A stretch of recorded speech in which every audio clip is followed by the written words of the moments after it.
इसकी हालत बहुत क्रिटिकल है, शायद ही बच पाए और डॉक्टर ने बोला 10 लाख रुपए और लगेंगे। सभी माओं के पास उनका बच्चा था। मुझे नहीं समझ में आ रहा था मैंने क्या गलती कर दी। ये थपथपाती नहीं है, ये अच्छी माँ नहीं है, इसने पहले ही अपना बच्चा खराब कर दिया है और खराब कर रही है। मुझे पता चला मेरी बेटी के दिल में भी छेद है। उस टाइम पे मैं इतनी टूटी हुई थी कि मैंने कमरा बंद किया और चेयर पे अपना रुपट्टा लगा, पंखे से रुपट्टा लगा के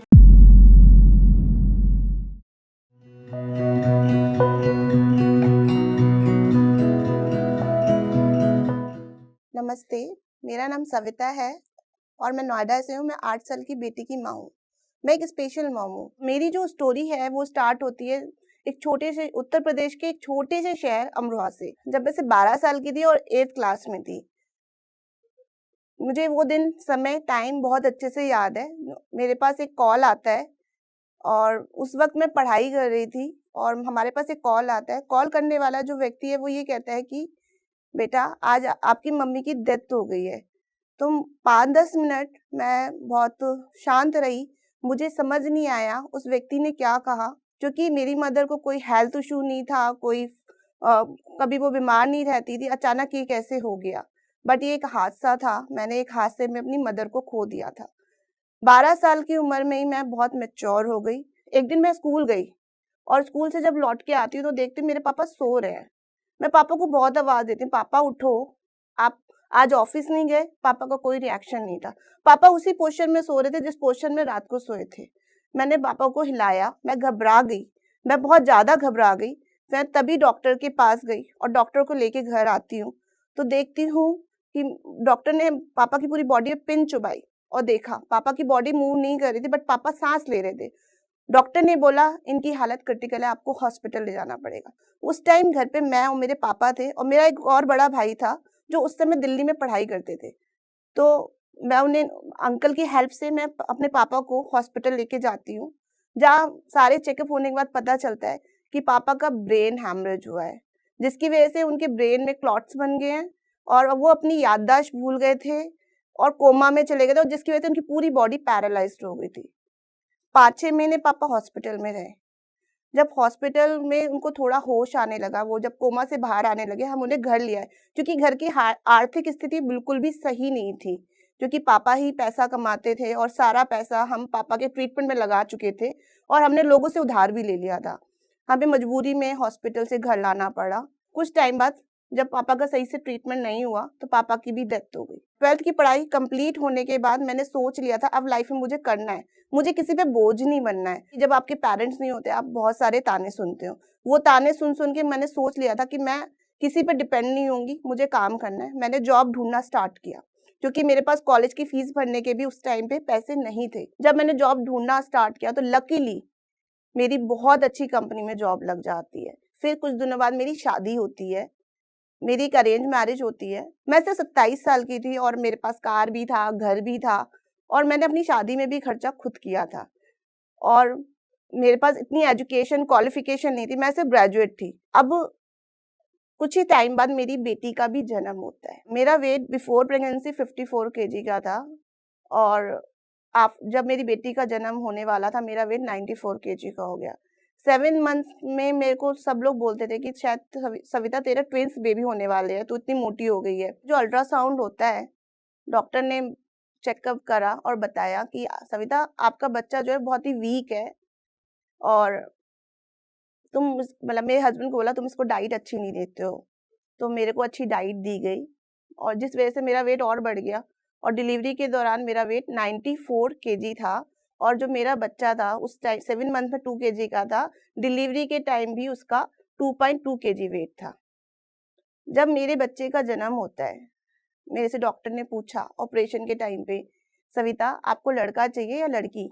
मैंने कहा एक हेल्दी बच्चा चाहिए। और मैंने अपनी डॉटर की रोने की आवाज़ भी सुनी थी, उससे मुझे पता चल गया था कि गर्ल चाइल्ड पैदा हुई। मैं बहुत खुश थी कि अब मैं अपनी बच्ची का चेहरा देखूंगी। लेकिन उसके बाद मुझे डॉक्टर ने कुछ नहीं बताया कि कुछ गलत हुआ है। मुझे ऑपरेशन थिएटर से जब ऑपरेशन के बाद दूसरे रूम में शिफ्ट किया गया तो मैं दूसरे पेरेंट्स को देख रही थी जिनके बच्चे हुए थे। उनके पास उनका न्यू बॉर्न बेबी लेके आया जा रहा था और वो माता-पिता बहुत खुश थे। मेरे को अंदर ही अंदर इतनी खुशी थी कि मेरे साथ भी ये मूवमेंट होगा, बट मेरे साथ ये मूवमेंट नहीं हुआ। मुझे उसके बाद नॉर्मल वार्ड में शिफ्ट कर दिया गया, जहाँ सभी माँओं के पास उनका बच्चा था, बट मेरे पास मेरा बच्चा नहीं था। मैंने ये देखा कि मेरी फैमिली रो रही है। मैंने पूछा कि क्यों रो रहे हो आप लोग? तो सबने कहा ये खुशी के आँसू हैं। मुझे किसी ने बताया नहीं कि मेरे बच्चे के साथ कुछ गलत हुआ है, बट इनडायरेक्टली मुझे पता चल गया था कि कुछ सही नहीं है। मेरा रोने का मन था, पूछने का मन था। मेरे हस्बैंड मुझे जो थे वो मेरा फ़ोन नहीं उठा रहे थे उस टाइम पे। फिर मेरे जो कुछ रिलेटिव्स आए थे उन्होंने मुझे बता दिया कि का बच्चा अब नॉर्मल हुआ है, और जो तुम्हारी डॉक्टर थी उसने हमसे बात नहीं करी है। उसके असिस्टेंट ने हमें बताया कि आपके बच्चा अब नॉर्मल हुआ है, बच्चे के ईयर्स नहीं है, मेरी बेटी नीली पड़ रही है और साँस लेने में उसको दिक्कत है। जो सलाइवा नॉर्मली बच्चा पैदा होने के बाद अंदर ले लेता है, वो सलाइवा बाहर फेंक रही है। तो उसकी हालत बहुत क्रिटिकल है, शायद ही बच पाए, और डॉक्टर ने बोला 10 लाख रुपए और लगेंगे उसको बचाने का, और कोई गारंटी नहीं है कि बच्चा बचेगा या नहीं। मेरी फैमिली को बहुत बड़ा झटका लगा था इस चीज़ से। उसी वक़्त से मेरे हस्बैंड ने दूसरा हॉस्पिटल ढूँढना स्टार्ट किया, और हमें पता चला कलावती दिल्ली का सबसे बेस्ट हॉस्पिटल है बच्चों के लिए। तो रात के 12 बजे मेरे हस्बैंड मेरी डॉटर को लेके आते हैं और कहते हैं, "ले आखिरी बार तू उसको देख ले, पता नहीं तू उसे देख पाएगी कि नहीं देख पाएगी, मैं दूसरे हॉस्पिटल लेके जा रहा हूँ।" तो जब दूसरे हॉस्पिटल लेके गए तो पूरी रात मैं बहुत परेशान थी। सभी माँओं के पास उनका बच्चा था, मुझे नहीं समझ में आ रहा था मैंने क्या गलती कर दी, मुझसे क्या गल सभी लोग मुझे ब्लेम कर रहे थे, जो भी रिलेटिव्स आए थे, सब मुझे ताना इनडायरेक्टली ताना भी मार रहे थे, बिना सोचे-समझे कि मेरे बच्चे के साथ गलत हो गया, इस माँ पे क्या बीत रही होगी। कोई कह रहा था कि ग्रैंड में तूने कुछ काटा होगा तभी बच्चे के साथ ऐसा हुआ। पूरी प्रेगनेंसी तो किसी ने एडवाइस ही नहीं दी। जब बच्चा पैदा हुआ तो सबने कहा ये जॉब करती है, इसलिए इसके बच्चे के साथ ऐसा हुआ है। जिसका जो मन था वो बोल रहा था। बट मैं उनकी सारी बातें उस वक़्त सुन रही थी और अंदर ही अंदर रो रही थी, और भगवान से प्रेयर कर रही थी, भगवान मेरे बच्चों को बचा लो। उस हॉस्पिटल में ले जाते ही मेरी बेटी का 5 घंटे के अंदर एक बहुत बड़ी सर्जरी कर दी जाती है, क्योंकि वो साँस भी नहीं ले पा रही थी। उसकी जान बचाने के लिए डॉक्टर सर्जरी कर देते, जो ज़रूरी था। और दूसरे दिन से ही डॉक्टर ने कहा इसकी मदर कहाँ है, इसको लेके आओ, मदर फीड से बच्चा जल्दी रिकवरी करेगा। तो जल्दी से मेरा उस हॉस्पिटल से डिस्चार्ज कराया जाता, और डेली मैं हॉस्पिटल जाने लगती। सुबह 6 बजे मैं हॉस्पिटल जाती थी और रात के 1:30 बजे तक हॉस्पिटल में रहती थी।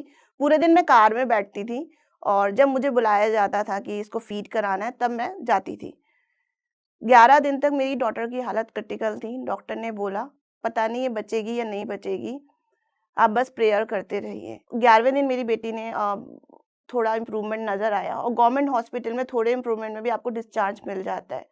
तो मेरी बेटी का डिस्चार्ज हॉस्पिटल से कर दिया जाता है। बट लाइफ़ इतनी आसान नहीं थी।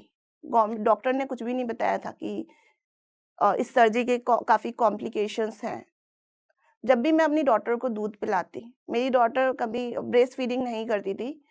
हमेशा मुझे स्पून से पिलाना पड़ता था। मुझे ये समझ में नहीं आता, जब भी मैं स्पून से पिलाती, वो उससे भी नहीं पी पाती थी। आधा दूध तो उसका बाहर आ जाता था। थपथपाने के बाद जब भी मैं उसको लेटाती थी, तो जितना भी दूध मैंने उसे फीड किया होता था, वो सारा का सारा उसके नाक से बाहर आ जाता था। सब लोग बोलते थे मुझे कि ये थपथपाती नहीं है, ये अच्छी माँ नहीं है, इसने पहले ही अपना बच्चा खराब कर दिया है और खराब कर रही है। फिर जब ऐसा बार-बार होने लगा, तो हम डॉक्टर के पास गए। तो डॉक्टर ने बोला, जब हम सर्जरी करते हैं food pipe and oxygen pipe की, तो बच्चे की जो खाने की नली है वो सिकुड़ जाती है और सारा प्रेशर नोज़ पे आता है, वो सारा फूड नोज़ से आता है। तो मेरी डॉटर हमेशा नोज़ से वॉमिटिंग करती थी। जब भी मैं उसे पिलाती थी, वो नोज़ से वॉमिट उसी वक़्त करती थी। ये काफ़ी दिनों तक रहा, फिर मैंने उसे कम दूध पिलाना स्टार्ट किया। मैं उसे, जहाँ बच्चों को सिर्फ़ 5 मिनट थपथपाना पड़ता है, मैं डेढ़ डेढ़ घंटा थपथपाती थी। और उसके बाद बहुत ऊँचे तकिए पे मैं उसे लिटाती थी, और उसके बाद भी वो वॉमिट नाक से कर देती थी। मुझ फिर थोड़े दिन बाद मैं थकने लगी, मैं कहा कब तक मैं इसे सिर्फ़ दूध चम्मच से पिलाती रहूँगी, पूरा-पूरा दिन मेरा दूध पिलाने में ही जाता था उसको, उसकी उल्टियाँ साफ़ करने में। मैंने कहा बॉटल मँगा लेते हैं, बॉटल से इसे दूध पिलाते हैं। तो मैंने देखा जब ये बॉटल से दूध पीती है, तो बॉटल का दूध उतने का उतना होता है, कभी ख़त्म नहीं होता था। थोड़े दिन थोड़े दिन बाद मैंने देखा मेरी डॉटर के जो अपर लिप्स हैं, वो सारे के सारे वो नीले पड़ गए हैं। तो फिर हम डॉक्टर के पास गए। उन्होंने बोला आपको इको एक टेस्ट होता है वो आपको कराना पड़ेगा। तब मुझे पता चला मेरी बेटी के दिल में भी छेद है। इतना सब कुछ देखने के बाद मुझे तो मैं अपने आप को सँभाल नहीं पा रही थी। मैं ये सारी चीज़ें एक्सेप्ट ही नहीं कर पा रही थी कि मेरे साथ ये सब क्या हो रहा है। जब वो 3 महीने की हुई, तो डॉक्टर ने हमें कहा इसका एक बेरा करा लो क्योंकि उसके ईयर्स अनडेवलप्ड है, हो सकता है उसको हियरिंग लॉस है। हमने दिल्ली के एम्स में उसका हियरिंग टेस्ट कराया। तब जब हमने उसका हियरिंग टेस्ट कराया तो मुझे ये भी पता चला उसको हियरिंग लॉस भी है। डॉक्टर ने मुझे बोला कि 1.5 लाख का हियरिंग एड आएगा, ये नंबर है, इस पे आप कॉल करो, गवर्नमेंट ये डोनेट नहीं करता है। तो जब मैं तो खुश थी कि चलो 1.5 लाख का है, मैं खरीद पाऊँगी और मैंने उस नंबर पे कॉल किया तो पता चला ये 10 साल पुराना रेट है। अभी जो हियरिंग एड है वो $9,000 का है।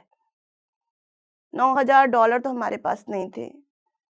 इस वजह से मैं बस सुबह से लेकर शाम तक मेरा एक ही काम होता था, सिर्फ रोना और सिर्फ प्लानिंग करना कि सुसाइड कैसे किया जाए अपनी बेटी के साथ।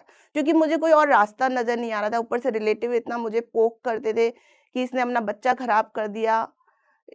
ऐसे एक तो लड़की पैदा करी, ऊपर से ऐसी बच्चा पैदा किया, हमारे खानदान में ऐसा बच्चा नहीं है। छोटी-छोटी बातों पे पोक करते थे कि हमारे खानदान में किसी ने सी सेक्शन नहीं कराया, इससे ज़रा-सा भी बर्दाश्त नहीं हुआ, इन्होंने सिज़ेरियन कराया। इतनी-इतनी सी बात पे मुझे बार-बार पोक किया जाता था। मैं ब्रेस्ट फीडिंग कराती थी, मेरी बेटी के दिल में छेद था इसलिए वो फीड नहीं कर पाती थी, उसके लिए पोक किया जाता, ये अपना दूध भी नहीं पिलाती है। बहुत सारी चीज़ों के लिए मुझे ताना मारा जाता था। घर में हमेशा तनाव बना रहता था, कहीं से कोई हेल्प नहीं मिलती थी और मुझे ऐसा लगता था कि अब मरना ही एक सॉल्यूशन है, मर जाएँगे तो हमारी शायद लाइफ़ अच्छी हो जाए। मैं डेली या कभी-कभी अपने हस्बैंड को बोलती थी एक ज़हर ला दो, हम तीनों मर जाते हैं या मुझे ज़हर ला के दे दो, मैं एक सुसाइड लेटर लिख दूँगी, मैं और मेरी डॉटर मर जाएँगे। मैं हमेशा उनको ऐसा बोलती थी। कई बार मैं मेट्रो स्टेशन पे चली जाती थी अपनी डॉटर को लेके और यही सोचती थी मरना कैसे है? मेरे अंदर कभी हिम्मत नहीं आई कि अपनी बेटी के साथ वहाँ मैं कूद जाऊँ। क्योंकि उस टाइम पे वो चीज़ करना बहुत आसान लग रहा था, मुझे कोई समझ नहीं रहा था, मेरी फीलिंग्स कोई नहीं समझ रहा था। एक दिन ऐसे ही हुआ मेरे हस्बैंड घर पे आते हैं और मुझसे बहुत फाइट करते हैं क्योंकि वो भी डिप्रेस्ड होते हैं और रिलेटिव्स भी बहुत नेगेटिव बात कर रहे होते हैं उनसे, तो वो घर में आते सीधे शाउट करते हैं मेरे से। तो उस टाइम पे मैं इतनी टूटी हुई थी कि मैंने कमरा बंद किया और चेयर पे अपना रुपट्टा लगा पंखे से रुपट्टा लगा के फांसी लगाने की कोशिश की। उस दिन मेरे हस्बैंड मेरे को बचा लेते हैं। उस दिन मैं बहुत सेल्फिश हो गई थी। मैंने अब ज़रा भी अपने बच्चे के बारे में नहीं सोचा कि मेरे बाद इसका क्या होगा? मैंने भी अपनी माँ खोई थी और लाइफ़ बहुत डिफ़िकल्ट थी मेरी और मैंने अपने आप को कैसे सँभाला? मेरे पास तो सब कुछ था, मेरी बेटी तो सुन और बोल भी नहीं सकती। मैंने उस दिन सोचा, उस दिन मेरी आँख खुली और उस दिन मैंने सोचा अब मैं दुनिया के कोई भी इंसान कुछ भी बोलेगा, मुझे कोई फ़र्क नहीं पड़ेगा। अब मुझे काम करना है अपनी बेटी पे। मुझे जब कहीं से हेल्प नहीं मिली, तो मैंने सबसे पहले क्या करा गूगल से सारे मैंने नंबर्स निकाले, एनजीओ के, हॉस्पिटल के जितने भी नंबर्स थे और ईमेल आईडी थे, मैंने सब पे मेल करना स्टार्ट किया। फेसबुक मैसेंजर से भी सबको मेल करती थी। बट मेरे पे रिप्लाई नहीं आता। फिर मैंने सोचा कि इंडिया में अगर हेल्प नहीं होती तो वर्ल्ड वाइड कोई ना कोई कंपनी तो होगी जो ये हियरिंग एड गिफ्ट करती होगी बच्चों को। तो मैंने वर्ल्ड वाइड मेल करना स्टार्ट करा। तो वर्ल्ड वाइड मेल करने की हेल्प से मुझे एक हेल्प मिलती है। मुझे कैलिफ़ोर्निया से एक कंपनी है जो जो मेरी बेटी को जो डिज़ीज़ है माइक्रोशिया, उन बच्चों को हियरिंग एड डोनेट करती है। उन्होंने मुझे बोला आपको ये डॉक्यूमेंट्स देने हैं और आपको मिल जाएगा। तो मैंने ये जो भी उनके डॉक्यूमेंट्स हैं उनके एड्रेस पे पोस्ट किए और मेरी बेटी को जो 17-18 लाख की मशीन थी वो एज़ अ गिफ्ट मिल जाती है। बट जब वो मिलती है तो प्रोग्राम नहीं होती और ना हम उसको प्रोग्रामिंग करा पाते क्योंकि वो इंडिया की कंपनी नहीं होती है। तो बट मेरे पास तो यही हियरिंग एड था। अब मेरे पास यही थी, इससे मेरी बेटी सुन रही थी, समझ रही थी बट स्पीच डेवलप नहीं हो रही थी। बट मेरे पास कोई और चारा भी नहीं था, मैं अफ़ोर्ड भी नहीं कर सकती। मैंने कहा अब इसी से मुझे काम करना है। विदिन अ मंथ मेरी बेटी बैबलिंग करना मेरी बेटी ने स्टार्ट किया इस मशीन की हेल्प से। प्लस मैंने स्पेशल एजुकेशन लेना स्टार्ट किया, मैंने ऑक्यूपेशन थेरेपी लेना स्टार्ट किया। मैंने जब थेरेपीज़ लेना स्टार्ट किया तो मुझे पता चला कि थेरेपी लेना बच्चों के लिए कितना ज़रूरी है और ये थेरेपी सेशन इतना एक्सपेंसिव होता है, हर कोई अफ़ोर्ड नहीं कर सकता। तो मुझे ऐसा लगा कि जो मेरे पास गाइडेंस है, मैं दूसरों को शेयर करूँ। मैंने एक यूट्यूब खोल लिया। मुझे पता था इससे अर्निंग होती है, बट कब ग्रो होगा मुझे नहीं पता था। तो मैंने खोला, जो पेरेंट्स मुझसे हेल्प माँगते थे, मैं उससे रिलेटेड वीडियो बनाती थी और अपलोड करती थी। साथ के साथ मैंने अपने हस्बैंड को बोल दिया था कि प्लीज़ ये चैनल मेरा शेयर मत करना कि लोग क्या कहेंगे ये मेरे माइंड में हमेशा होता था कि लोग मेरी बेटी को देख के बुली ना करें, पूछे ना, और इस वजह से मैं अपना चैनल बंद ना कर दूँ। तो मैंने मना कर दिया, हमने किसी को चैनल अपना शेयर नहीं किया और मैंने काम करना स्टार्ट किया। मेरे चैनल से लोगों को बहुत हेल्प मिली। मेरे बच्चे जैसी कंडीशन के जो बच्चे थे और वो मुझसे कनेक्टेड हुए। 2 साल तक मेरा चैनल ग्रो नहीं हुआ। मैंने हार नहीं मानी, मुझे पता था, ये मेरे घर में डाँट भी पड़ती थी कि तू हमेशा यूट्यूब में लगी रहती है, कुछ तो आता नहीं है। तो मैं उनको यही बोलती थी कि मुझे पता है मैं अर्न करूँगी, इतना आसान नहीं होता यूट्यूब ग्रो करना आज की डेट में। मैं हमेशा वीडियोज़ शेयर करती थी और एक दिन मेरा वीडियो एक वायरल हुआ।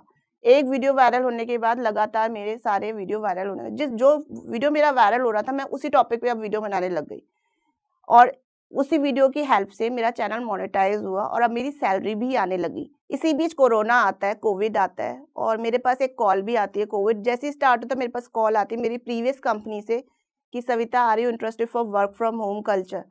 मैं थोड़ा डर गई थी कि इतने सालों बाद रीजॉइन करूँगी तो मैं काम कर पाऊँगी या नहीं कर पाऊँगी।